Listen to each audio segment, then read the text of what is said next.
Կայսերական հզորություն խորհրդանշող փողկապով Ռուսաստանի նախագահն ազգային միասնության օրվա առիթով Կրեմլում պարգևատրել է երկրի բազմաց հանրության ներկայացուցիչներին, որոնք մեծ ներդրում են ունեցել Ռուսաստանի միասնության ամրապնդման, ինքնիշխանության ու պետականության պահպանության գործում։ Երախտիքի հատուկ խոսք է ուղղվում Բուրևեսնիկ և Պոսեյդոն ռազմավարական համակարգերը ստեղծող գիտնականներին։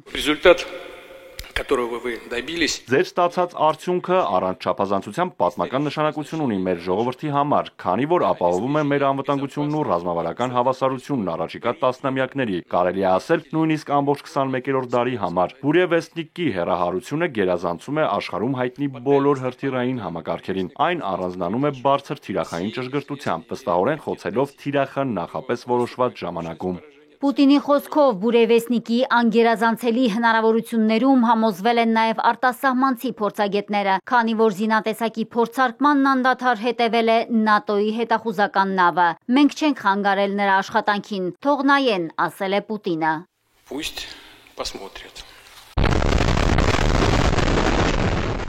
Նման էլեկտրակայանների հիման վրա արդեն ստեղծվում է զենքի նոր սերունդ։ Ավելին, սկսվել է միջուկային շարժիչով թևավոր հրթիռների հաջորդ սերնդի մշակումը։ Դրանց արագությունը կլինի ձայնի արագությունից 3 անգամ ավելի, իսկ հետագայում դրանք նույնիսկ կդառնան հիպերձայնային։ Անդրադառնալով Պոսեյդոնին, Ռուսաստանի նախագահն ընդգծել է, որ Սուզանավը ջրում կարող է խորանալ մինչև 1000 մետր, իսկ արագությունը բազմակի անգամ գերազանցում է բոլոր ժամանակակից վերջերյա նավերի արագությանը։ Պուտինը շեշտել է, որ Ռուսաստանն իր ռազմական ներուժով ու նորարարական տեխնոլոգիաներով ոչ մեկին չի սպառնում, պարզապես հետևողականորեն զարգացնում է իր միջուկային ներուժը։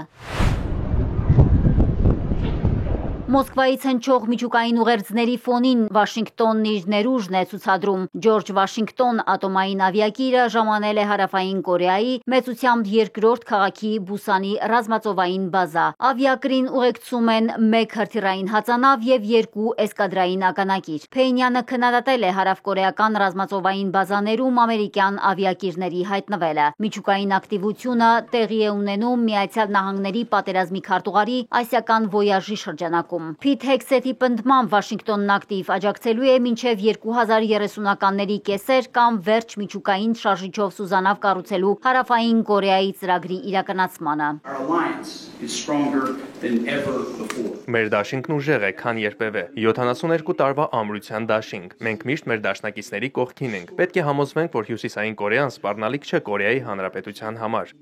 Սուզանավը Փեյնյանի գործողությունները զսպելու նպատակ ունի, միաժամանակ Սեուլը վստահեցնում է միջուկային զենքի չի ձգտում, իսկ Միացյալ Նահանգների հետ համատեղ հայտարարությունը դեռևս վերջնական մշակման փուլում է։ Մարիկ Օստանյան, Էպիկենտրոն։